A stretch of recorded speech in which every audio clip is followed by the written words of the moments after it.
وہ اس پر شرمندہ ہیں، کیونکہ اس کے بغیر اگر پاکستان پیپلز پارٹی نے پاکستان تحریک انصاف کے ساتھ ہاتھ ملایا تو پھر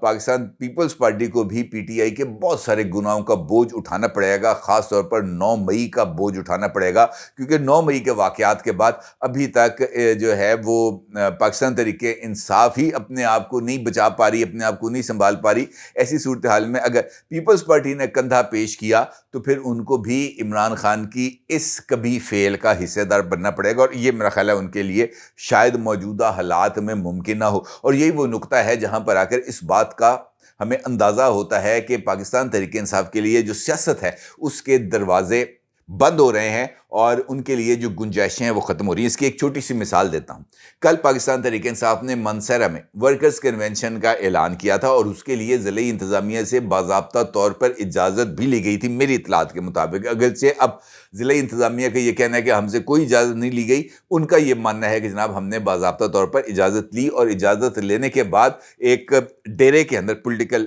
لیڈر کے ڈیرے میں اس ورکر کنونشن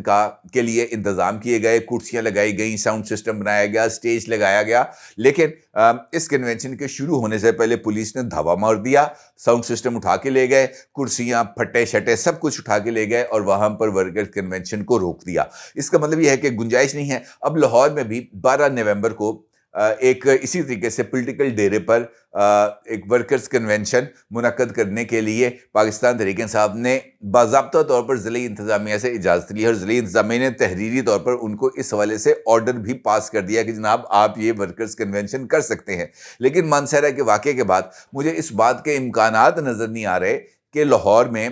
پاکستان تحریک انصاف کا، چاہے وہ اڈا پلاٹ سے ہی آگے کیوں نہ ہو یا ادھر سے رانا ٹاؤن کے سے آگے کیوں نہ ہو، ایسے کسی کھیتوں کے اندر بھی وہ جو ہے ورکرز کنونشن کا انعقاد کیوں نہ ہو رہا ہو، اس صورت میں بھی ان کو کنونشن کی اجازت نہیں ملنی۔ اور یہی وہ موقع ہے جہاں پر اس بات کی گنجائش بنتی ہے کہ پاکستان تحریک انصاف کو اب فیصلہ کرنا ہے کہ انہوں نے عمران خان کی پالیٹکس کے ساتھ چلنا ہے یا آزاد حیثیت میں انتخاب لڑنا ہے۔ اور اب اس کے لیے عمران خان صاحب کے پاس ٹائم کم ہوتا چلا جا رہا ہے، کیونکہ جیسے جیسے وقت آگے گزرے گا عمران خان صاحب کے جو سیاسی حریف ہیں وہ نہ صرف سیاسی میدان میں اپنا قدم جمانا شروع کریں گے، بلکہ وہ پاکستان تحریک انصاف کی اس کمزوری کو بھی اس سے فائدہ اٹھانے کی کوشش کریں گے۔ بلا شبہ پاکستان تحریک انصاف کے پاس عوامی مقبولیت ہے، لیکن اس عوامی مقبولیت کو پولنگ سٹیشن تک لے کے جانا اور وہاں پر پاکستان تحریک انصاف کے امیدوار جو پاکستان تحریک انصاف کا ٹکٹ ہولڈر ہو، پاکستان تحریک انصاف کے انتخابی نشان پر الیکشن لڑ رہا ہو، اس کو ووٹ دینا بہت ہی زیادہ اہمیت کا حامل ہوگا۔ ایسا بھی ممکن ہے کہ پاکستان تحریک انصاف، جس طرح میں نے گفتگو کے آغاز میں ذکر کیا کہ وہ سیاسی میدان میں اترے، لیکن سیاسی میدان میں اترتے وقت اس کے پاس اپنا انتخابی نشان یا پارٹی ٹکٹ نہ ہو، تو ایسی صورت میں پاکستان تحریک انصاف کا جو ووٹر ہے وہ نہ صرف کنفیوز ہوگا بلکہ اس کے پاس یہ آپشن بھی نہیں ہوگا کہ اس نے کس کو ووٹ دینا ہے۔ اور یہ سچویشن یقینی طور پر اسٹیبلشمنٹ کے لیے، اگر یہ اسٹیبلشمنٹ کی گیم ہے تو ان کے لیے بہت ہی زیادہ فیزیبل ہوگی، اور خاص طور پر نواز شریف صاحب کو اقتدار کی منزل تک لے کے جانے میں مکمل طور پر یہ سہولت کاری ہوگی۔ لہٰذا اس بات کا ادراک پاکستان تحریک انصاف کی لیڈرشپ کے پاس بھی ہے، اور میری اطلاعات کے مطابق کچھ لوگوں نے عمران خان صاحب کو اس حوالے سے مشورہ بھی دیا ہے، اور ان کو اس بات کا مشورہ بھی دیا ہے کہ آپ کو اسٹیبلشمنٹ کے ساتھ معافی تلافی کے لیے سنجیدہ کوششیں کرنی چاہیے، اور اس کے لیے آپ کو شاہ محمود قریشی صاحب اور چودھری پرویز الہی صاحب کی خدمات کو حاصل کرنا چاہیے، اور ان کو کلیئر کٹ مینڈیٹ کے ساتھ اسٹیبلشمنٹ کے ساتھ رابطے کے لیے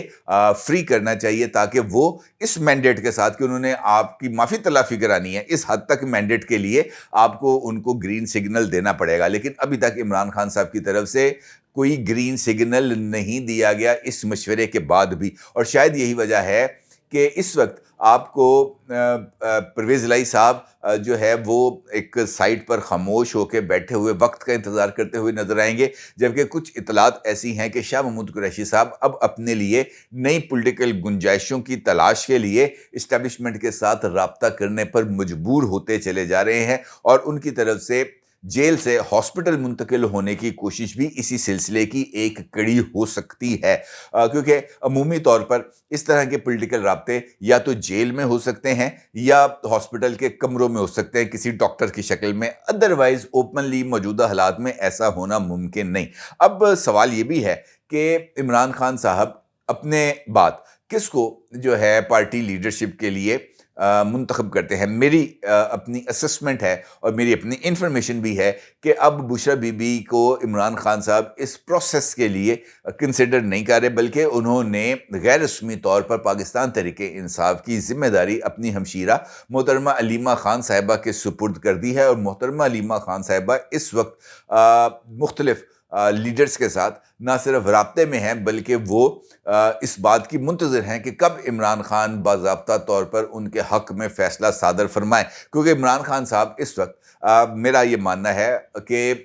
رکے ہوئے ہیں. ان کی جو مین اپیل لگی ہوئی ہے توشہ خانہ کیس میں اسلام آباد ہائی کورٹ میں، اس کے فیصلے کے لیے. جب عمران خان صاحب کو اس بات کا یقین ہو جائے گا کہ وہ کیس نہیں لگنا، یا اس کیس میں عمران خان صاحب کی جو اپیل ہے وہ مسترد ہونی ہے، تبھی اسی صورت میں عمران خان صاحب علیمہ خان صاحب کے حق میں اپنا اعلان کریں گے. یا دوسرا پہلو اس کا سائفر کیس ہو سکتا ہے یا القادر ٹرسٹ کیس ہو سکتا ہے، جہاں پر عمران خان صاحب کے لیے جو سزائیں ہیں وہ کافی حد تک یقینی ہوتی ہوئی نظر آ رہی ہیں. خاص طور پر سائفر عمران خان کے لیے ایک بہت بڑی پولیٹیکل مشکل بننے جا رہا ہے. اس سینیریو میں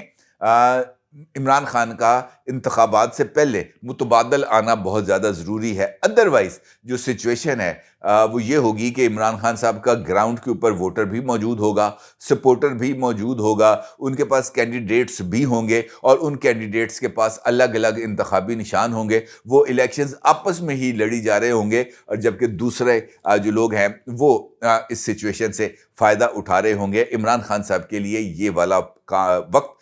حقیقی معنوں میں حقیقی فیصلہ خود اپنی پولیٹیکل ایگزسٹنس کے لیے بہت ہی زیادہ ضروری ہے. اور دیکھنا یہ ہے کہ وہ اس فیصلے کا اعلان کب تک کریں گے. اپنی رائے کا ضرور اظہار کیجیے گا. آپ کا بہت شکریہ. اللہ حافظ.